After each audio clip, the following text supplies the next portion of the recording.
Hi, my name is Chrissy and welcome to my very first Booktube video. I have really wanted to join the Booktube community for a while, but I kept on trying to figure out what video to do for my first video and this and that, and finally put my foot down and said I'm doing it, I'm going to do it, and I'm doing it. Hello, Booktube. Okay, a little bit about myself. My name is Chrissy. I'm 23 years old. I'm a law student. I actually graduate from law school in a little over a month. Not that I'm counting down. I thought I would kind of just tell y'all about me as a reader and how I got to Booktube and the kind of books I read now.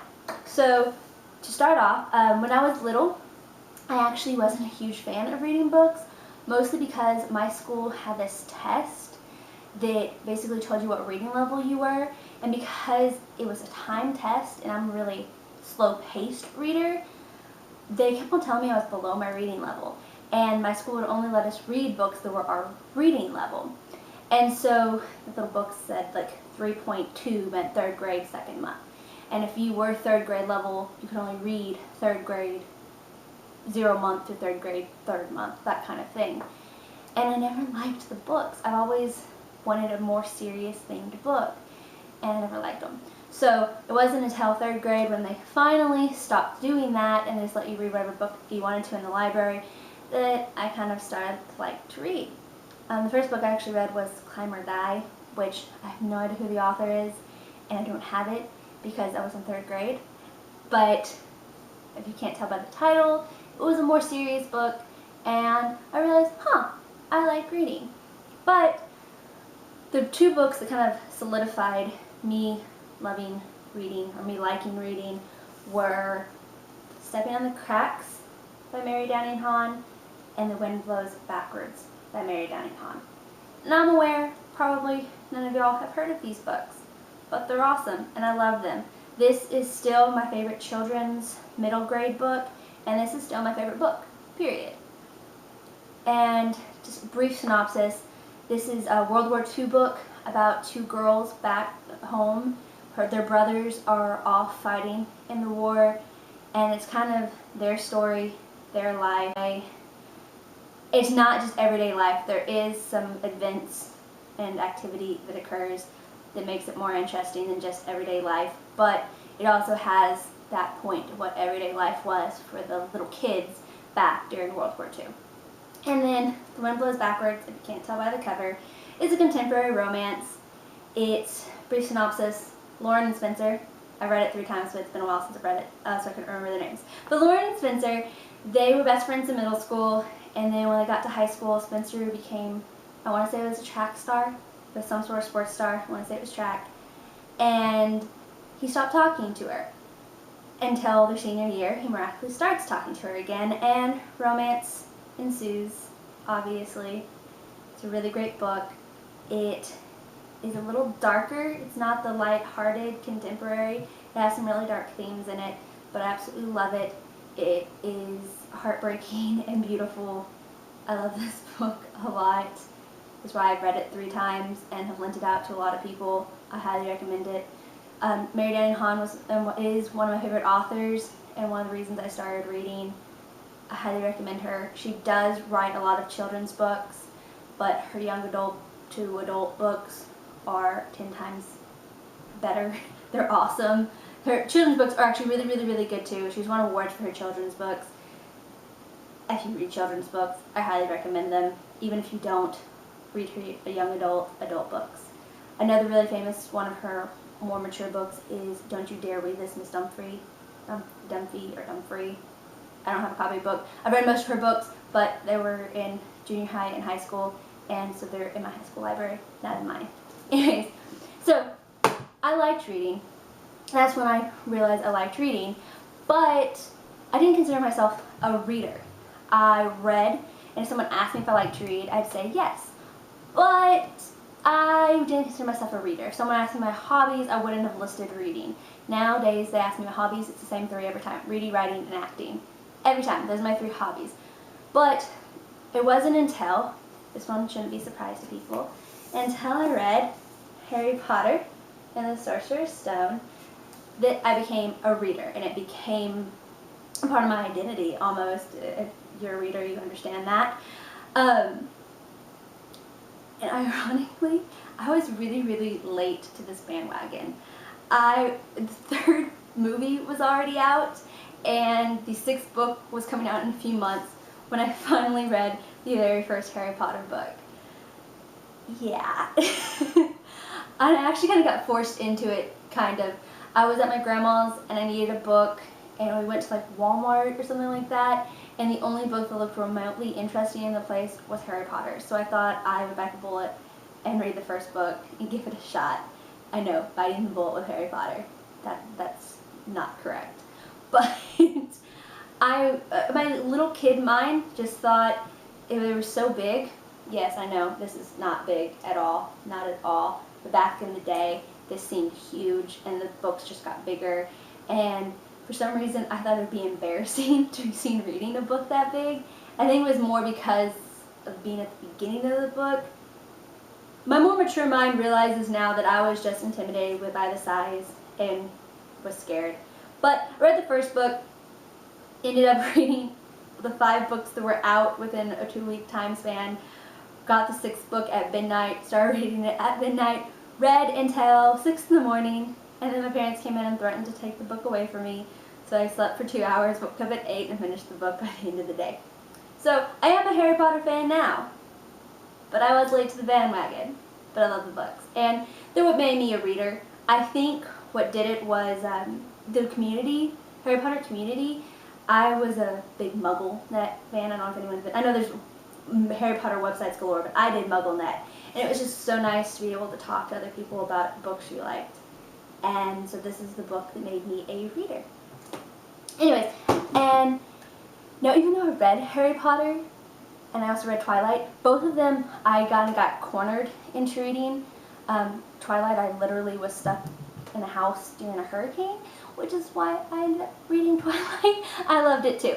But those are really the only books I read that were popular books. I had this crazy idea in my head that you can't read popular books. The popular books were somehow less academic, less, I don't know. I really have no idea what I was thinking. But I didn't like to read books that everyone else read. Until The Hunger Games. And I was really late to this bandwagon too. I actually never heard of The Hunger Games until the movie. And I actually read the book within 24 hours of the release of the movie. I didn't go at the midnight release, but I went the day it was released, and I stayed up till 2 or 3 in the morning finishing The Hunger Games because it was awesome, and I wanted to read it before I watched the movie. And I loved it, and it made me realize I was an idiot for whatever reasoning I had for not reading popular books, because while this book can be just action or romance, if that's all you want to get out of this book, that's what this book can be. But this book also has another level, and then another level, and then another level, and I realized I was an idiot, and it's kind of embarrassing how late in life of realization this was, that a popular book can be the best book. Go figure. I have no idea what I was thinking. But The Hunger Games got me to wake up and realize that I could read popular books just as easily as I could read non-popular books and love them all. Anyways, the next book, I thought I would tell y'all how I kind of found Booktube. I don't remember how I found Page Premier's website, but I got to a point where I checked Page Premier's website on a regular basis. Now I follow them on Twitter and on YouTube. But at the time, I don't remember how I got to the website. I checked the website regularly though. And they posted this video of Christine from Poland and Banana Books, and I will try to figure out how to link that video below, on her crackpot theories of the Mortal Instrument series last book. So I'm holding up City of Lost Souls because it's my only hardback book in the Mortal Instrument series, and so it's prettier. And also because this was the last book before the crackpot theories of Christine. So that's how I found Booktube. That's how I found Booktube. And I watched Christine's video, and then I watched another one of Christine's video, and then I watched another, and another, and then watched Katie from Katie-tastics, and then Jessie from Jessie the Reader, and just very quickly fell in love with Booktube and wanted to be a part of the community. But this book is how it happened, or this series is how it And kind of to give y'all kind of a where I am now idea, because a lot of those books you've either never heard of or everyone's heard of. So what I'm reading now, I thought I'd let y'all know the latest addition to my favorites list. I've read a lot of great books lately, but this book definitely is one of my favorites now. And I read it along in a read-along with Jessie the Reader and a few other booktubers, and I loved it because I'm really glad. I would have never picked it up. I would have never picked it up if Jessie the Reader hadn't recommended it, and I probably would have been another month, 2 months, maybe even a year before I read it if it wasn't for this read-along. So I was so happy because it's now one of my favorites, and that is The Archived by Victoria Schwab. I recommend it. Read it. Go read it now. Also read The Unbound, which is the sequel, and you'll love it. I promise. I promise. Just, I guess, I'm not gonna give a synopsis because it's really kind of hard to explain quickly. So what I'll tell you is go to Goodreads and read the little excerpt. But something that threw me off so that I want to correct about the description. While the line is very poetic, what's the line? The very poetic line, imagine a place where the dead rest on shelves like books. I read that, and it's extremely poetic and it's beautiful, and when you read the book, it makes it even more beautiful, but it creeped me out when I just read it. I thought it was going to be a creepy book, and it's not creepy.